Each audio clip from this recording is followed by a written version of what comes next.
კვლავ მოგესალმებით, დაგიბრუნდით დღის თემით. თბილისის მერიის ახალი პროგრამა კულტურული მემკვიდრეობის დამცავ ზონაში არსებული ავარიული სახლების გამოსყიდვა. ამ თემასთან მიმართებაში ჩვენი სტუმარია სერგო ბირკაძე, თბილისის მერიის იურიდიული საქალაქო სამსახურის უფროსი.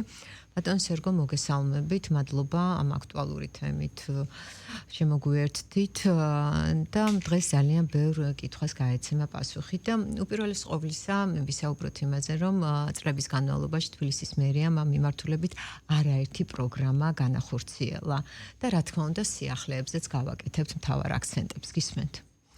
მოგესალმებით, პირველ რიგში მივესალმები იმედის რადიო იმედის მსმენელს. ნამდვილად ძალიან დიდი, ასე ვთქვათ, პრობლემა და გამოწვევა არის დღეს დედაქალაქში ავარიული საცხოვრებელი სახლები, ყველამ კარგად ვიცით. არაერთი ათეულობით სამწუხაროდ ათეულობით ავარიული საცხოვრებელი სახლია და სწორედ ამიტომ დედაქალაქის მერის წინა საარჩევნო კამპანიების დროს არაერთხელ იყო და ანონსებული და გაჟღერებული, რომ ამ პრობლემის გადაჭრის გზები აუცილებლად იქნებოდა მოძებნილი და შესაბამისი პროგრამები იქნებოდა შეთავაზებული. სწორედ აქედან გამომდინარე პირველივე დღეებიდან დაიწყო ამ თემაზე მუშაობა და ჩვენ უკვე მართლაც რამდენიმე პროგრამა უკვე წარვადგინეთ და უკვე ფუნქციონირებს დედაქალაქის მოსახლეობისათვის. მაგალითად, დღეის მდგომარეობით თბილისის განვითარების ფონდი ათეულობით მილიონ ლარს ხარჯავს ისტორიული უბნების რეაბილიტაციისთვის, გამაგრებისთვის და თქვენ იცით, მოსახლეობამ იცის, თქვათ იგივე გუდიაშვილის მოედანი, ორბელიანის მოედანი, მისი მიმდებარე ქუჩები, თქვათ შენობა-ნაგებობები თუ როგორი რეაბილიტირებულია უკვე, განახლებული არის და როგორი სილამაზეა და მსგავსი არაერთი პროექტი, რომელიც წლების განმავლობაში უკვე მიმდინარეობს. ასევე ჩვენ რამდენიმე წლის წინ ასე თქვათ პროგრამა შევთავაზეთ დედაქალაქის მოსახლეობას ავარიული საცხოვრებელი სახლების ჩანაცვლების პროგრამა, რაც გულისხმობს მესამე, მეოთხე და მეხუთე ხარისხის დაზიანების შემთხვევაში, თუ საცხოვრებელი სახლი არის მესამე, მეოთხე ან მეხუთე ხარისხის დაზიანებით, ასეთ შემთხვევაში მოსახლეობის, ყველა მესაკუთრის, იმ სახლის ყველა მესაკუთრის თანხმობის შემთხვევაში, კი, ყველა მესაკუთრის, 100%-ით ყველა მესაკუთრის თანხმობის შემთხვევაში მუნიციპალიტეტი, ამ შემთხვევაში პროექტის განმახორციელებელი ასევე თბილისის განვითარების ფონდია, ახორციელებს ამ ჩანაცვლების პროგრამას, რაც გულისხმობს ამ ავარიული სახლის დემონტაჟს და მის ადგილას ახალი შენობა-ნაგებობის დადგმას, სადაც მესაკუთრეებს გადაეცემათ სრულიად გარემონტებული იმავე ფართებსაც ფლობენ, იმავე ფართები, იგივე ფართები, იგივე ოდენობით, მაგრამ სრულიად გარემონტებული ახალ კორპუსში. რაც რასაკვირველია პირველ რიგში გულისხმობს იმას, რომ მათი ქონება, მათი აქტივი რამდენჯერმე მისი ღირებულება გაზრდილია, ხო, იმიტომ რომ ისინი მანამდე ცხოვრობდნენ ავარიულ სახლებში და ახლა უკვე სრულიად ახალ გარემონტებულ ბინებში დაიდებენ ბინას. ამასთან მთელი ამ პერიოდის განმავლობაში ეს ადამიანები იქნებიან მუნიციპალიტეტის მიერ გაყვანილი ქირით, რაც ნიშნავს იმას, რომ ამ პროცესში ერთი თეთრი არ დაეხარჯება ჩვენს მოსახლეობას. დედაქალაქი მუნიციპალიტეტი სრულად უზრუნველყოფს ამ პროექტის დაფინანსებას მთელი პერიოდის განმავლობაში. კი, კორპუსიდან გამომდინარე, საცხოვრებელი სახლიდან გამომდინარე, რამდენი წელიც დაჭირდება, თქვა ზოგს 2, ზოგს 3, გააჩნია მოცულობას, ხო? მაგრამ რამდენი ხანიც არ უნდა დაჭირდეს, ამ პერიოდის განმავლობაში არის მოსახლეობა გაყვანილი ქირით და ამას იხდის მუნიციპალიტეტი, ისე რომ ერთი თეთრი არ ეხარჯება მოსახლეობას. ამისი ძალიან ბევრი მაგალითი უკვე გვაქვს, თავიდან ეს პროგრამაც ესე ვთქვათ გაცნობიტი ხასიათს ანა მოსახლეობა ამას ასე ვთქვათ აღიქვავდა, გაითავისებდა, ნელი ტემპით მიდოდა, მაგრამ დღეს უკვე საბედნიეროდ ათეულობით პროექტი უკვე არსებობს. ეხლა აი აქ ჩაგიკითხებით ძალიან ხშირად ჩვენც გვწერენ და გვეკითხებიან, როდესაც ხდება ჩანაცვლება და ფართებთან დაკავშირებით, აი ისტორიულ უბნებში, ძველ უბნებში, ძველ თბილისში ძალიან ბევრს არ აქვს სრული ფართი დარეგისტრირებული.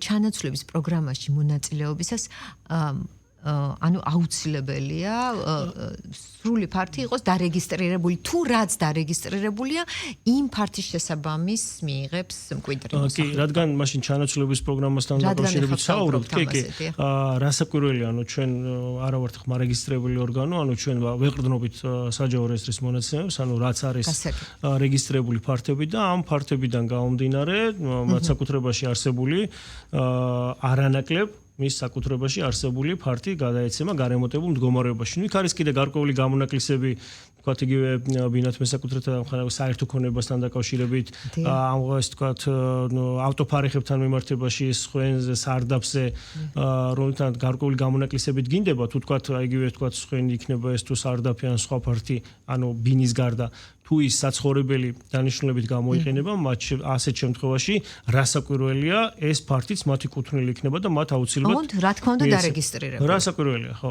მაგრამ რაც შეეხება თქვათ იგივე მათ შორის ავტოფარეხებთან მიმართებაშიც რა მაგრამ აუცილებლად საცხოვრებელი დანიშნულებით უნდა იყოს გამოყენებული და უნდა იყოს ანუ რეგისტრირებული ჩვენ ასევე გვაქვს რომ გავაგრძელოთ ანუ პროგრამების ჩამონათვალი სანამ ახალ პროგრამას გადავთ კიდე არსებობს პროგრამა მე უკვე ორი ჩამოვთვალე და ეხლა მესამე პროგრამა კიდე ასევე რომელიც არსებობს ეს არის დეველოპერის ჩართულობით ავარიული სახლების ჩანაცვლება ანუ ეს რას გულისხმობს ის პროგრამები რომლებიც აქამდე ჩამოთვალეს არის როდესაც თვითონ მუნიციპალიტეტი ახორციელებს თბილისის განვითარების ფონდის მეშვეობით, მაგრამ ჩვენ უკვე გვაქვს წლების განმავლობაში უკვე ეს პროგრამაც, როცა მოსახლეობა დეველოპერთან ერთად მოგმართავს, ანუ მათთვის სასურველი დეველოპერი მოყავს, ასეთ შემთხვევაში მე-4 ან მე-5 ხარისხის დაზიანების უნდა იყოს ავარიული საცხოვრებელი სახლი და ჩვენ ამ დეველოპერს ვაძლევთ შესაბამის პრეფერენციებს, იგივე თქვათ კაორი კოეფიციენტის თქვათ ნამ გადამეტებას ან სხვა პარამეტრებს, სხვა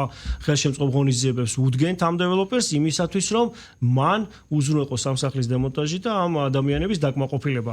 ანუ ესეც ერთ-ერთი პროგრამაა, რომელიც დეველოპერების ჩართულობით შესაძლებელია განხორციელდეს. თუმცა ეს პროგრამა უნდა დავასწორო კულტურული მემკვიდრეობის დამცავ ზონას ასეთ შემთხვევაში არ შეეხება, იმიტომ რომ ჩვენ კულტურული მემკვიდრეობის დამცავ ზონას განსაკუთრებით უფრთხილდებით დედაქალაქის ესე ვთქვათ ისტორიული არეალი ეს არის ერთგვარი ძალიან ასე ვთქვათ ნიშა ასე ვთქვათ ჩვენი ქალაქის ისტორია, კულტურა, ტრადიცია და ამიტომ ისტორიულ უბნებში კოეფიციენტების გადამეტებას, მაღალ ინტენსივობებს ბუნებრივია მაქსიმალურად ვერიდებით და აქედან გამომდინარე ეს პროგრამა ამ შემთხვევაში ისტორიულ არეალში არ მოქმედებს.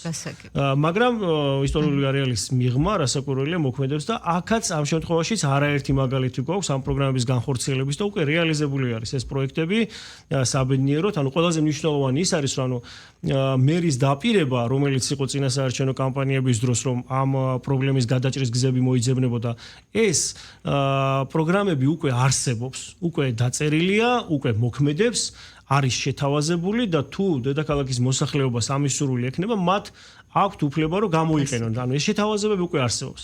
ანუ ეს სამი პროგრამა, რომელიც ძალიან აქტიურ, ასე ვთქვათ, პროცესშია.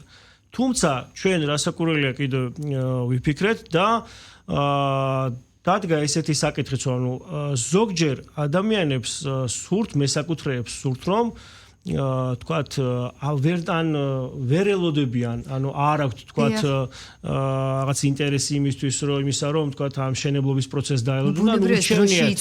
კი, ბუნებრივია. და určeniet, რომ თავიანთი საკუთრება, ანუ კისიერად გაასხვისონ. და მალევე მოახდინონ რეალიზება. ანუ ჩვენ ამ მიმართულებითაც ვიფიქრეთ და სწორედ ამ მიმართულების ესე ვთქვათ გადაჭრის გზად ეს ახალი პროგრამა შევთავაზეთ. რაც გულისხმობს იმას უკვე რომ ავარიული საცხოვრებელი სახლის გამოსყიდვასაც ანუ გამოსყიდვის პროგრამა. კი, ეს არის უკვე ახალი პროგრამა ავარიული საცხოვრებელი სახლების გამოსყიდვა. ხა რას მოიცავს ეს პროგრამა? პირველ რიგში აღნიშნოთ, ანუ რა არეალზე გავრცელდება. ეს პროგრამა გავრცელდება მხოლოდ და მხოლოდ კულტურული მემკვიდრეობის დამცავ ზონაში არსებულ ავარიულ საცხოვრებელ სახლებზე, ანუ ეგრეთ წოდებულ ისტორიულ უბანში, ანუ თბილისის ცენტრალურ უბანში, რაც კულტურული მემკვიდრეობის დამცავ არეალშია. ცხადია გავრცელდება როგორც ძეგლის სტატუსის მქონე შენობა-ნაგებობებზე, ასევე არაძეგლებზე სარუმთავრე, რომ იმ ისტორიულ არეალს არ ვწდებით და ანუ აქ არსებულ შენობა-ნაგებობებზე გავრცელდება. აი გასაგებად რო თქვათ მესამე, მე-4, მე-5 კატეგორიას, სამივე კატეგორიას მოიცავს მესამე. ეხლა გადავიდეთ ავარიულობის ხარისხთან დაკავშირებითაც. თავარი წინაპირობა. ანუ რა შემთხვევაში შეიძლება რომ მოხდეს, ასე ვთქვათ, ამ პროგრამის რეალიზება.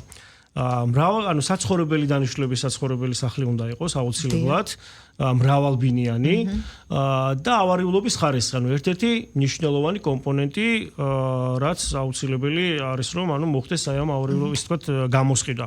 ეს შეეხება მე-4 და მე-5 ავარიული ხარისხის მქონე საცხოვრებელ სახლებს. ეხლა ასეთ შემთხვევაში ნახეთ კიდე რა მთავარი წინაპირობა არსებობს. აუცილებელი არის რომ მოგმართოს ყველა მესაკუთრე. რომ მესაკუთრის გარეშე, ანუ 100%-ით ყველა მესაკუთრის თანხმობა არის საჭირო იმისათვის, რომ პროგრამის განხორციელება დაიწყოს. ანუ ავარიულობის ხარისხი, მეოთხე, მეხუთე. მესამე არა. არა, მესამე ამ შემთხვევაში არა, მესამე ხარისხის შემთხვევაში არის ჩანაცვლების პროგრამა. კი, გამოსყიდვის პროგრამა ეხება მეოთხე ან მეხუთე ხარისხის ავარიულობის მაჩვენებელი, როცა აქვს საცხოვრებელ შენობას. ყველა მესაკუთრის თანხმობა, როგორც უკვე აღნიშნე, ძალიან მნიშვნელოვანი წინაპირობა და ასევე ერთ-ერთი მთავარი პირობა და მთავარი ესე ვთქვათ დასკვნა, რაც გვჭირდება ამ პროგრამის განხორციელებისას, რომ ამ ავარიული საცხოვრებელი სახლის ესე ვთქვათ დემონტაჟმა არ უნდა მოახდინოს გავლენა მომიჯნავე მიწის ნაკვეთზე არსებულ შენობანაგებაზე, იმიტომ რომ თქვათ ეს ავარიული შენობა აუცილებელი არის შემდგომ რომ მოხდეს მისი დემონტაჟი. თუ რა თქმა უნდა ხო ძეგლი არ არის და მაგრამ ძეგლის რეაბილიტაცია უნდა განხორციელდეს მაგ შემთხვევაში ხო, მაგრამ სხვა შემთხვევაში ანუ მისმა დემონტაჟმა მომიჯნავე მიწის ნაკვეთზე არსებული შენობა არ უნდა ჩაითრიოს, ესე ვთქვათ რა, ეს ტერმინი რო გამოვიყენოთ, არ უნდა დააზიანოს. მაგრამ ჩვენ გვაქვს შეთავაზება ესეთიც, რომ იმ შემთხვევაში თუ მისი დემონტაჟი რაიმე ფორმით ზეგავლენას ახდენს და ზეგავლენის მომხდენია მომიჯნავე მიწის ნაკვეთზე არსებულ შენობანაგებაზე, ჩვენ მზად ვართ, მუნიციპალიტეტი მზად არის, რომ მომიჯნავე მიწის ნაკვეთზე არსებული საკუთრებაც გამოისყიდოს. და ასეთ შემთხვევაში ჩვენ ეს თქო ვაფართოვებთ არეალს და ასევე მომიჯნავე მიწის ნაკვეთების მესაკუთრეებსაც შევთავაზებთ ამ პროგრამას. მიუხედავად იმისა, რომ შეიძლება ასეთ შემთხვევაში მომიჯნავე მიწის ნაკვეთზე არსებული შენობა-ნაგებობა არ იყოს ავარიულობის ის ხარისხი, რაც საჭირო ამ პროგრამის, მაგრამ რადგან ზეგავლენის ვთქვათ რისკი არსებობს და სხვანაირად ვერ მოხდება ამის დემონტაჟი ის რომ არ დაზიანდეს, ასეთ შემთხვევაში მიუხედავად იმის მისი ავარიულობის ხარისხისა, ჩვენ აი ამ მიწაზეც ესე ვთქვათ მოვახდენთ გამოსყიდვას. აქაც რასაკვირველია, აუცილებელი და საჭირო არის ყველა მესაკუთრის თანხმობა, იმიტომ რომ ეს ყველა პროცესში აუცილებელია, იმიტომ რომ მესაკუთრის თანხმობის და ნების გამოვლენის გარეშე ბუნებრივია მუნიციპალიტეტი ვერ განახორციელებს ხო ერთ პროგრამას. ამიტომ ეს აუცილებელი წინაპირობები უნდა არსებობდეს იმისთვის, რომ პროგრამის განხორციელების დაწყების საფუძველი გახდეს. დიახ, და როგორ ხდება შეფასება? ეხლა რაც შეეხება შეფასებას და შეფასებამდე მოდით ჩამოთვალოთ საკუთრების ის ობიექტები, რომლებიც ექვემდებარება გამოსყიდვას, რომელიც მე უნდა შეფასდეს. კი ბატონო. ჩვენ გვაქვს გაწერილი წესში, რომ გამოსყიდვას დაექვემდებარება რეგისტრირებული, ანუ რეგისტრირებული საკუთრების ყველა ობიექტი. გარდა გარკვეული გამონაკლისის შემთხვევებისა. ანუ აუცილებელია რომ რეგისტრირებული უნდა იყოს, მაგრამ ეხლა რომელი საკუთრების ობიექტები ვერ დაექვემდებარება გამოსყიდვას. პირველი ეს არის ბინათ მესაკუთრეთა ამხანაგობის წევრთა საერთო ქონება. რაც თავისი შინაარსით ბუნებრივია რომ ანუ ეს ვერ მოხდება ამის გამოსყიდვა, იმიტომ რომ ეს არის კიბის უჯრედები, ლიფტის შახტა, კორიდორები, ეგრეთ წოდებული ეზო და ასე შემდეგ. ანუ რაც საერთო დანიშნულების ქონება, ანუ კერძო საკუთრება უშუალოდ პირის ინდივიდის საკუთრებას არ წარმოადგენს. ასევე არ დაექვემდებარება გამოსყიდვას ავტოფარეხები. ავტოფარეხებთან დაკავშირებით რატო? იმიტომ რომ ჩვენ ზოგადად ავტოსადგომებთან და ავტოფარეხებთან დაკავშირებით გვაქვს ესეთი პოლიტიკა, რომ პირიქით მაქსიმალურად ვცდილობთ, რომ მესაკუთრეთა ჩართულობით ეს უსახური ავტოფარეხები მაქსიმალურად მოვაშოროთ ქალაქს, უბნებს და მის ადგილზე რეკრეაციული სივრცეები მოვაწყოთ და ჩვენ ძალიან ბევრი კარგი მაგალითი გვაქვს, როცა სწორედ მესაკუთრეების და თქვათ იქ ცხოვრები ადამიანების ჩართულობით და მათი თანადგომით განხორციელდა ეს პროექტები, ანუ მოხდა ამ უსახური ავტოფარეხების ზოგი შემთხვევაში დაურეგისტრებელი გაუბრალო, აი საშინელ მდგომარეობაში არის ზოგიერთი ავტოფარეხი სამწუხაროდ, ხო? და მის ადგილას ძალიან ლამაზი რეკრეაციული სივრცეებია დღეის მდგომარეობით მოწყობილი, ხო? სტადიონები და ასენებული სივრცეები და ასე შემდეგ. ძალიან ბევრი კარგი მაგალითია უკვე. ამიტომ ჩვენთვის ეს პოლიტიკა ძალიან მნიშვნელოვანია, ამიტომ ეს არ დაექვემდებარება გამოსყიდვას. ასევე მნიშვნელოვანი არის სხვენის და ტერასის შემთხვევა. ნახეთ, სხვენი და ტერასა იმ შემთხვევაში დაექვემდებარება გამოსყიდვას, თუ ის გამოიყენება საცხოვრებლად. ანუ რაც უნდა დადასტურდეს გამგეობის და შესაბამისად ამ ხანაგობის წევრთა მიერ. ანუ თუ სხვენი და ტერასა საცხოვრებელი დანიშნულებით ფაქტობრივი მდგომარეობით გამოიყენება, ასეთ შემთხვევაში ის მისი გამოსყიდვა ჩვეულებრივად დაექვემდებარება გამოსყიდოს, ხოლო თუ მხოლოდ რეგისტრირებულია, უბრალოდ დარეგისტრირებული, ანუ ასეთ შემთხვევაში ის არ დაექვემდებარება გამოსყიდვას და ის აგეს ვერ მოახდენს. ასევე ერთ ობიექტთან დაკავშირებით მინდა კიდევ გამოვხილო ყურადღება სარდაფები, რომელიც ძალიან ბევრი არის და ძალიან ესეთ მნიშვნელოვანი ობიექტი არის ისტორიულ უბნებში, ძველ თბილისში. სარდაფთან დაკავშირებით არსებული წესის მიხედვით არის ესეთი ჩანაწერი, რომ სარდაფი აუცილებლად დაექვემდებარება გამოსყიდვას. ოღონდ თუ ეს სარდაფი გამოიყენება საცხოვრებელი დანიშნულებით, მისი გამოსყიდვა და შეფასება შესაბამისად მოხდება როგორც საცხოვრებელი დანიშნულების ობიექტი, ხოლო თუ სარდაფი არ არის გამოყენებული საცხოვრებელი დანიშნულებით, მაგ შემთხვევაში მისი გამოსყიდვა მაინც მოხდება, მაგრამ ფაქტობრივი მდგომარეობით როგორც არის, ანუ მისი შეფასება ისე მოხდება. ანუ ერთ-ერთი კიდევ ერთხელ მინდა ხაზგავსო, რომ ტერასა და სხვენია, რომელიც განსხვავებულ რეჟიმში არის, რომ თუ თქვათ საცხოვრებლად გამოიყენება, მაგ შემთხვევაში მოხდება მისი გამოსყიდვა, სხვა შემთხვევაში არა. სარდაფი ყველა შემთხვევაში დაექვემდებარება გამოსყიდვას. რაც შეეხება ცვლილებას, რო გადავიდეთ ამაზე ქირების წესში, ესეც საინტერესოა. ქირებთან დაკავშირებითაც გეტყვით აუცილებლად, მისი თამდევი, თქვათ, ამ პროგრამის თამდევი პროცესი იყო, მაგრამ ქირებამდე მინდა ერთ საკითხის დავაზუსტო, შეფასებასთან დაკავშირებით, ანუ ყველა ეს ობიექტი, რომელიც დაექვემდებარება გამოსყიდვას, ის შეფასდება სამხარაულის ექსპერტიზის ეროვნულ ბიუროს მიერ და სამხარაულის შეფასების შესაბამისად მუნიციპალიტეტი მოახდენს ამ ქონების გამოსყიდვას. ანუ მხოლოდ სამხარაულის ექსპერტიზის ბიუროს დასკვნის საფუძველზე რა თანხასაც განსაზღვრავს შესაბამის ქონებასთან მიმართებაში მუნიციპალიტეტი მზად არის ეს თანხა გადაიხადოს. ეხლა რაც შეეხება ქირებთან დაკავშირებულ პროცესს. ეს პროგრამა ამოქმედა 1 იანვრიდან 2026 წლის 1 იანვრიდან. ჩვენ საუბრის დასაწყისში რამდენიმე პროგრამაზე უკვე ვისაუბრეთ, უკვე დღეის მდგომარეობით პრაქტიკულად მეოთხე პროგრამა არსებობს, რომელიც ავარიული საცხოვრებელი სახლის ესე ვთქვათ პრობლემებს ეხება და ანუ ჩვენი მხრიდან არის შეთავაზებები. ქირებთან დაკავშირებით რატომ დადგა ახლა დღის წესრიგში გარკვეული დაზუსტების შეტანა. ნახეთ, სამწუხაროდ ქალაქში გამოიკვეთა ესეთი პრობლემები, რომ მიუხედავად იმისა, რომ ავარიულ საცხოვრებელ სახლებში ცხოვრობენ ადამიანები, მიუხედავად იმისა, რომ ჩვენ ეს ადამიანები იმისაც, რომ საშიშია, საფრთხის შემცველია შენობა ნაგებობა და იქ ცხოვრება, ასე ვთქვათ, საფრთხის შემცველია, ჩვენ ყავს გაყვანილი ქირით, მუნიციპალიტეტი უხდის ქირას, ეს ქირების პროგრამა წლებია და არსებობს და წლების განმავლობაში, რიგ შემთხვევებში, ანუ წლების განმავლობაში ხდება ამ ადამიანებზე ქირების გადახდა. ეს რა თქმა უნდა, ახლა მუნიციპალიტეტს ამასთან დაკავშირებით არანაირი პრობლემა არ აქვს, ათეულობით მილიონი ლარი იხარჯება. მაგრამ ამ პროგრამების არსებობის შემთხვევაში, როცა უკვე აგერ 4 პროგრამა არსებობს და ხდება ამ ადამიანებთან, თქვა, შეთავაზება ამ პროგრამების, ზოგიერთი ადამიანი უარს აცხადებს, ზოგი გამიზნულად, ზოგი რაღაც გარკვეული არ სუბიექტური თუ ობიექტური მიზეზების გამო, მაგრამ სამწუხაროა, როდესაც მიუხედავად იმისა, რომ კიდევ ერთხელ აღნიშნავ, რომ ავარიული არის ეს საცხოვრებელი სახლი, საფრთხის შემცველია, გაყვანილი ყავს, წლებია ქირას უხდით და თან ვთავაზობთ პროგრამას, სადაც როგორც უკვე აღნიშნე, პრაქტიკულად არც ერთი თეთრი არ ეხარჯება ადამიანს, მაინც უარს აცხადებენ. ხო, ეს უკვე ნიშნავს, რომ მიზანმიმართულად ახორციელებს ამ ქმედებას. ხო, ამიტომ ჩვენ ქირების წესში შევიტანეთ ესეთი ცვლილება, რომ თუ ესეთი შემთხვევა იქნება და ადამიანს უხდით ქირას და პროგრამასაც უარს აცხადებს, 6 თვის შემდეგ, ანუ გაფრთხილებიდან, ანუ პროგრამაში, რომელიმე პროგრამაში მონაწილეობაზე უარის თქმიდან 6 თვის გასვლის შემდეგ მას შეუწყდება ქირა. ეხლა ეს რატომ არის? მიმდინარე პროცესში ადამიანები ამბობენ უარს. ადამიანები ამბობენ უარს, ყოველგვარი მიზეზის გარეშე. პრაქტიკულად ესე შეიძლება ითქვას, რომ მიზანმიმართულად. და პირველ რიგში მათი უარი, ნახეთ, აზარალებს სხვა მესაკუთრეებს. აი წარმოიდგინეთ, რომ ანუ ავარიული სახლია, 20 ოჯახი ცხოვრობს, პირობითად თქვა ციფრი, ხო, 20 ოჯახიანი კორპუსია.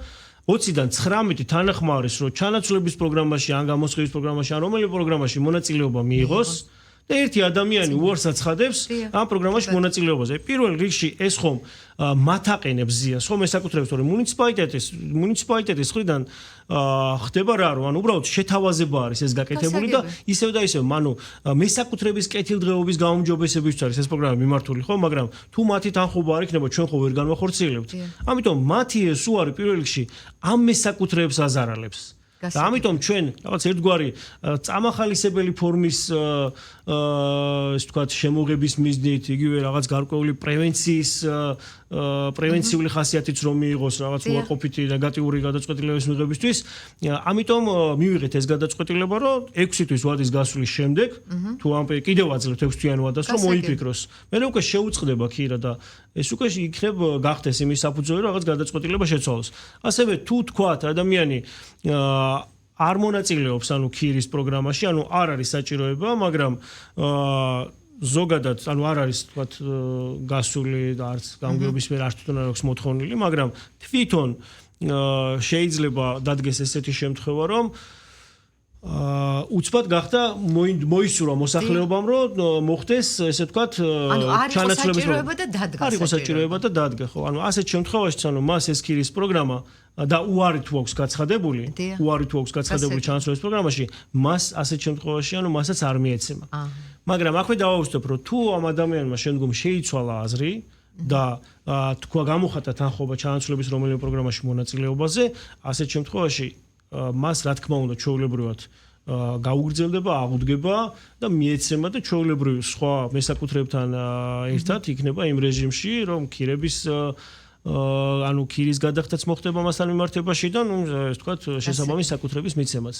კი ბატონო და ნუ აი ძალიან ხშირად ისმის ეს კითხვა თუ აი რა ვადაზე დავუშვათ უნდა განსასრულს ადამიანმა ის მოლოდინის რეჟიმი, ვიცი რომ რთული კითხვა იქიდან გამომდინარე რომ გააჩნია სახლს, გააჩნია მობინადრეთა რაოდენობას, თუმცა აი მაქსიმალური ვადა თუ არსებობს მაქსიმალური ზღვარი, თუნდაც იმ შემთხვევაში, როდესაც მთელი მოსახლეობა 100%-ით გასულია დაუშვათ და რა თქმა უნდა მუნიციპალიტეტი ქირას იხდის და ისინი არიან დასახლებულები. ანუ მოლოდინის რეჟიმი აი გამოცდილებიდან გამომდინარე ანუ ეს პროექტები, ეს პროგრამები უკვე რამდენიმე წელია ხორციელდება. კი, და სანდოობის ფაქტორი, რა თქმა უნდა.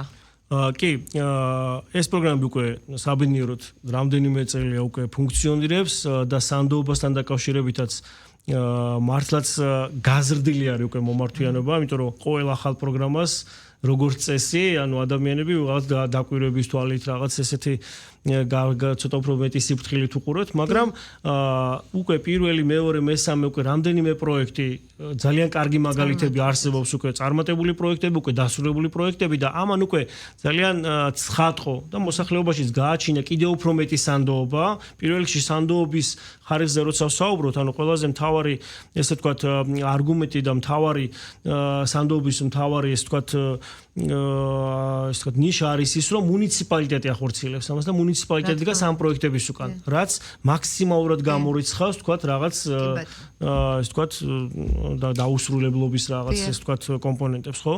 პირველი სანდოობა ეს არის, მაგრამ შემდგომ უკვე როცა ძალიან ბევრი წარმატებული მაგალითი გვაქვს სახეზე ბევრი აშენებული კორპუსი და შემდეგ თანდათან უკვე მოიმატა განაცხადების რაოდენობამაც.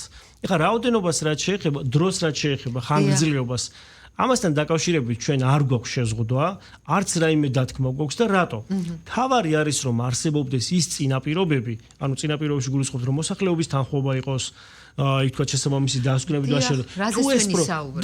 თუ ეს ყველა წინაპირობა მოსახლეობის მხრიდან, ანუ მეორე მხარის მხრიდან არის წარმოდგენილი, პროცესი აი ძალიან მყისია, ძალიან სწრაფად მიმდინარეობს, იმიტომ რომ შემდგომ უკვე აღარაფრით, რომ ქირიდან ბიუჯეტში შესაბამის თანხები ყოველთვის არის გამოყოფილი, წლიდან წლამდე ეს იზრდება და იზრდება იმის მიხედვით რა უმართვიანობაც არის, ამიტომ ეს გაცხადებული პროგრამა არის დედაქალაქის მერის მიერ, მუნიციპალიტეტის მიერ და შესაბამისად თანხებთან მიმართებაში, ანუ აქ პრობლემა არ დგას.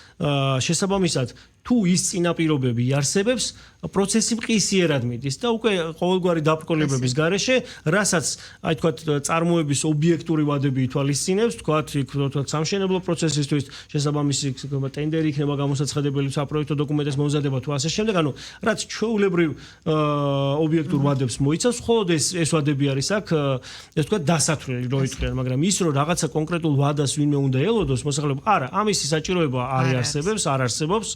საბინიეროდ დღესდღეობით ძალიან ბევრი პროექტი უკვე მიმდინარეობს და ჩვენ ვიხარია ეს პროექტები და ყველაზე მნიშვნელოვანი რაც არის და ყველაზე მთავარი რომ დედაქალაქს აქვს უკვე ეს პროექტები, მოქმედებს ეს პროექტები და მოსახლეობას ამის შესაძლებლობა აქვს რომ აირჩიოს და რომელიმე პროექტში მონაწილეობაზე მომართოს მუნიციპალიტეტს. ყველაზე მნიშვნელოვანი ეს არის რომ ჩვენს ქალაქში უკვე არსებობს ეს პროგრამები და ეს პროექტები. დიახ და რაც შეეხება ამხანაგობას, აი ძალიან ბევრია დაუშვათ ისეცაც ამხანაგობა არ არის. უპირველეს ყოვლისა ეს ამხანაგობა უნდა შედგეს, ხომ ესეც უნდა უთხრათ მოსახლეობას, იმიტომ რომ ამხანაგობამ უნდა მიმართოს შესაბამის უწყებას, გამგეობას, მერიას იქნება გამომდინარე რომელიმე პროგრამაში ჩაერთოს.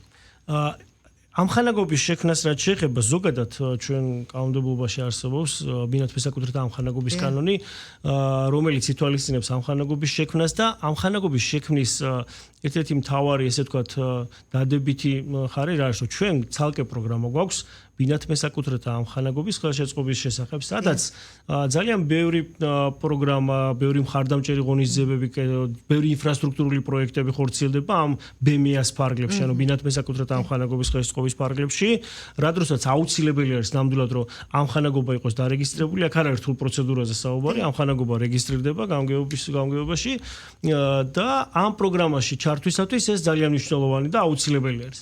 მაგრამ ამ ჩანაცვლების, ანუ ავარიული სახლების ჩანაცვლების პროცესში ამხანაგობის რეგისტრირებული ამხანაგობის აუცილებლობა არ დგას დღეს ეს რიგში, აქ თავარი არის რომ მესაკუთრეები იყვნენ თანახმა, ყველა მესაკუთრე.